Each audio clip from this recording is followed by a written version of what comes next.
Now, I'm sure you've possibly all heard this, and I think it relates back to our times back at high schools when we were told there has to be a minimum word count. For essays or anything that we were submitting, there had to be a minimum word count.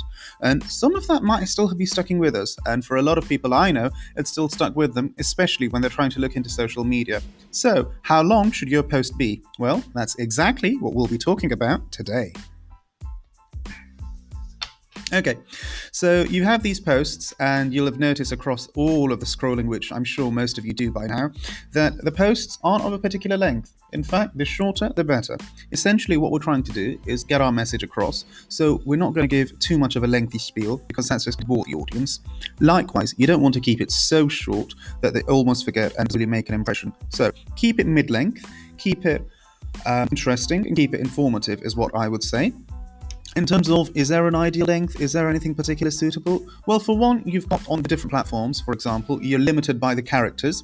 So whatever you say has to be within those characters. That's the first thing.